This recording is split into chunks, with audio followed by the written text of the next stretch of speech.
going on, everybody? My name is Northy, and today I'm going to be doing my Teamcoach round 16 review, as per usual, doing my post-weekend, my Monday upload, trying to make sure that I can get this one out and get every single video out on time this week.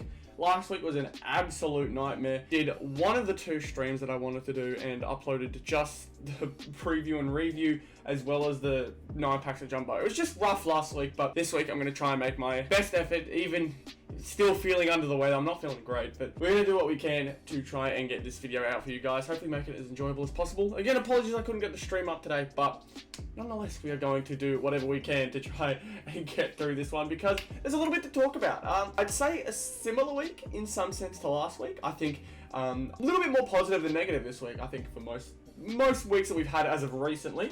Unfortunately, no prize cards, so that is a big negative, but I've got so many, I'm not terribly stressed. We're still going to figure out how to fix this up. One thing that I am very happy with is star powers. We're going to go have a look at that first. Almost everything was good. Carl Amon, the standout last week, was the disappointment this week. Just the 49 points. He had 17 disposals, a mark and 2 tackles. After a game, he had 26 disposals, 10 marks and 10 tackles.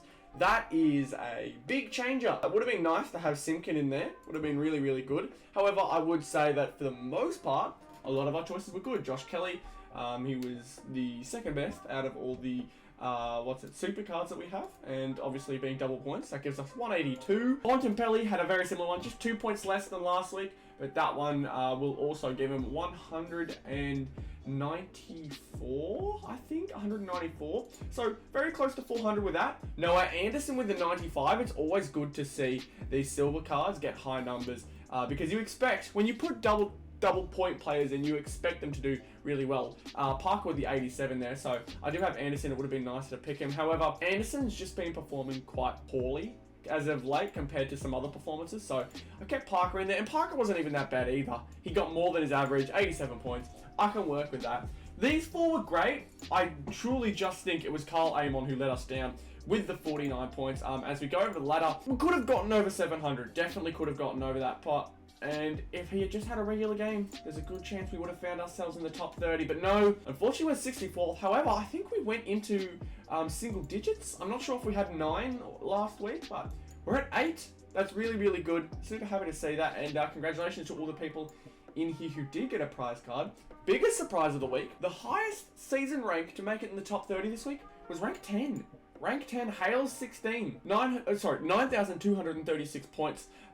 That's honestly really good for me. Although I'm not happy that I didn't manage to get in the top 30, the fact that no one else in the top 10 got in the top 30 either, it's a little bit, it helps a little bit more ease my pain. And I think we've gone up a spot. I'm almost certain we have. But this week, some of the players that we do know, I've seen Red Hot D's, Buddy the Swan before. I believe I've seen Red Hot D's before. I can't confirm it, but really just a good result for most of the week. Crushers, I think we've seen before.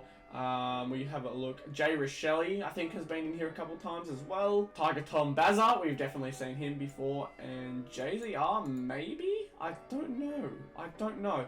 But nonetheless, actually a really surprising week. A lot of new people. We'll have a look down here, and yeah, a lot of 100s. A lot of people in the rank 100s making it, which is honestly good to see. It's nice to have a week with new winners, even if you can't be one of them. That's all good. We're not stressed. But we go over now to top team. And top team was a bit interesting.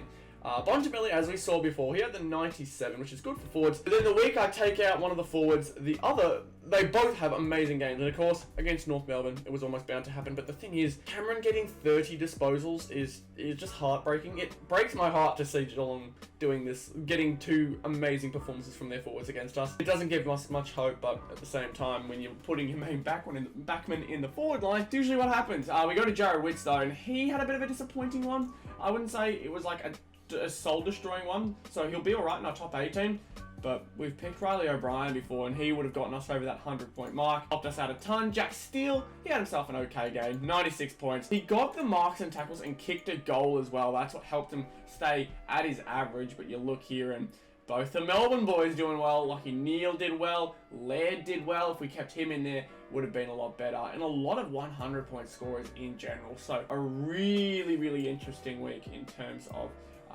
our top 4 results. But James Sicily, very close to the 100 as well. A lot of interesting choices that I'm really happy I made. Top 4 didn't end up being our very best result. We could have done better there. Still rank 6.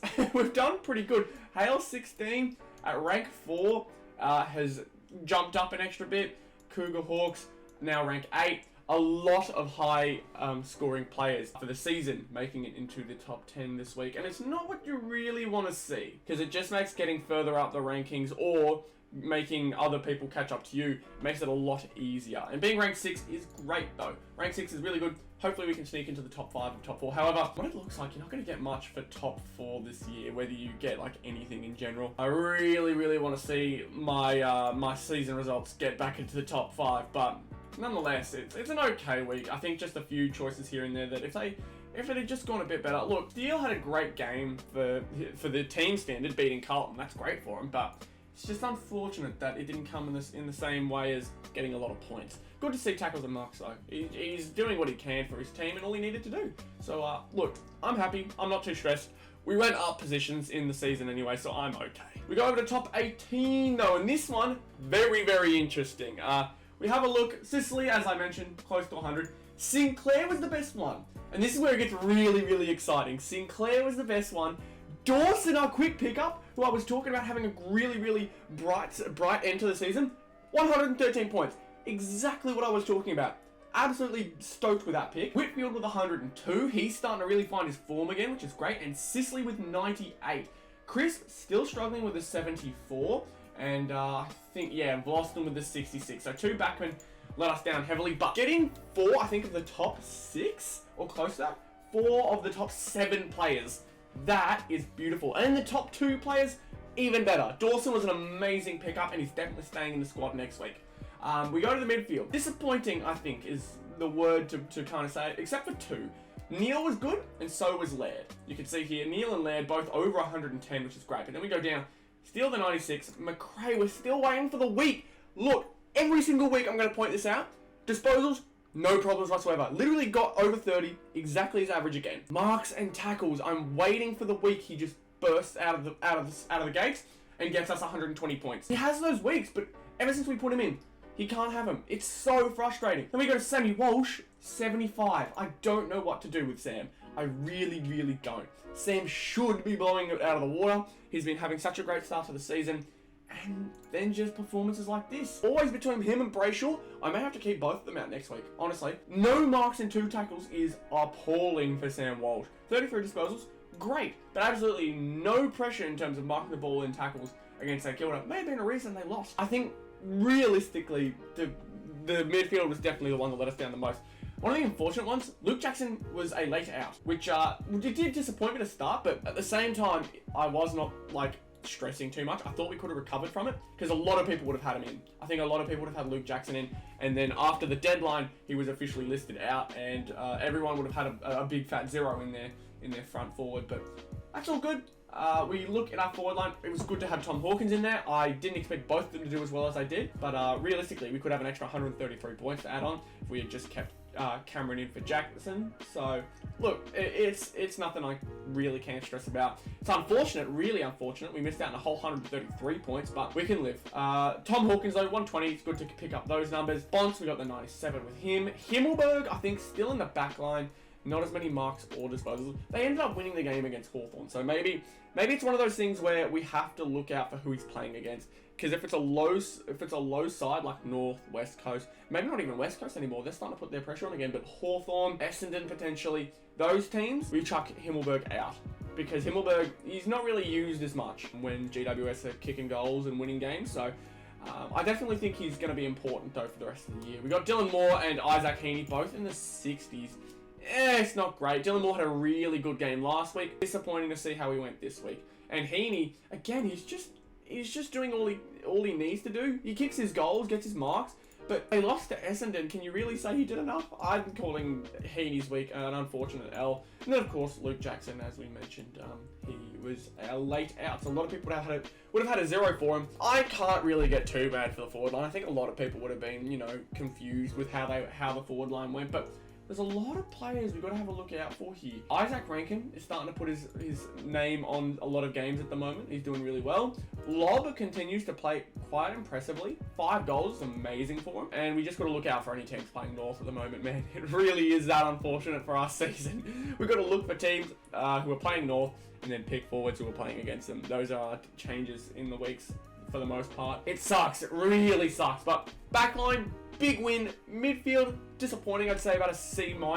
And then forwards, I'd say about a D+. Maybe not even that, because Luke Jackson being a 0 hurts. Heaney not barely doing anything or enough to help his team get over the line. And Dylan Moore with, honestly, a disappointing performance for his standards. Yeah, just not great. The only real standout was Bonts and Hawkins, but what can you do when the other Geelong member had more and Bontempelli only just squeaks 100, or just below 100, so I didn't even get it. But look, forward line and midfield are definitely the ones we've got to try and work out, because I think they're the things that we've got to perfect to get ourselves another top team prize card. I really want another one, but it's just tough, man.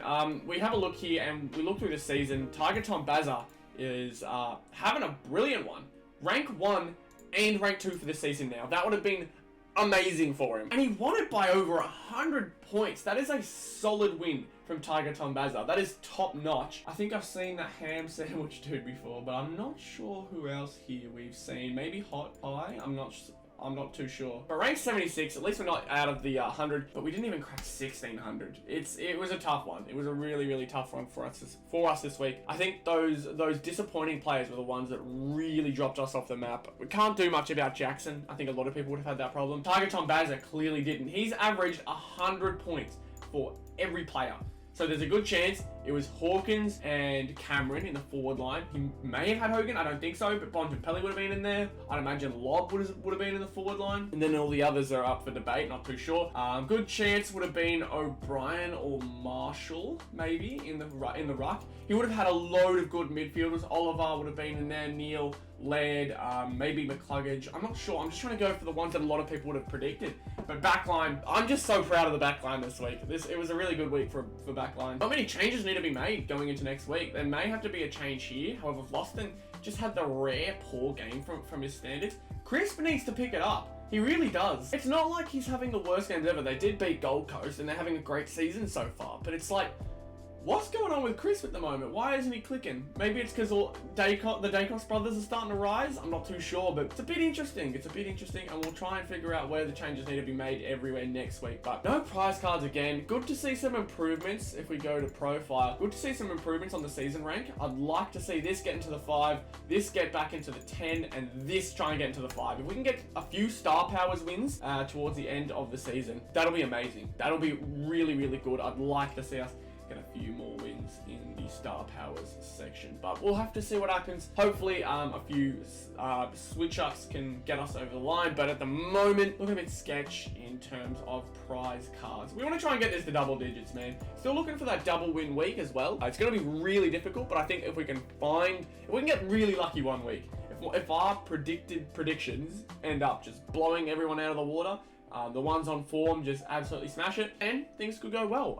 But at the moment, it's so hard to tell. I can't go through tips this week. I didn't manage to do them in time. However, next week for the round 17 preview, we will try our best to do those tips and everything in between. So hopefully you guys enjoyed this video. Let me know how you guys did in the most recent week. Let me know what your goals are as well. We're getting very close to the end of the season. What are your end season goals? Are you trying to get into top 10s like I am? Are you trying to earn a certain amount of prize cards? Are you just trying to get one prize card? Anything is absolutely always appreciated in the comments below, and I'm always cheering you guys on because I've had my fair share of success so far for the season. So seeing everyone else succeed is always really nice, especially if you're a viewer of the channel. But be sure to leave a like on the video if you did enjoy it. Everything is always super appreciated. Subscribe to the channel if you are new. I'll see you all in the preview for round 17. Goodbye.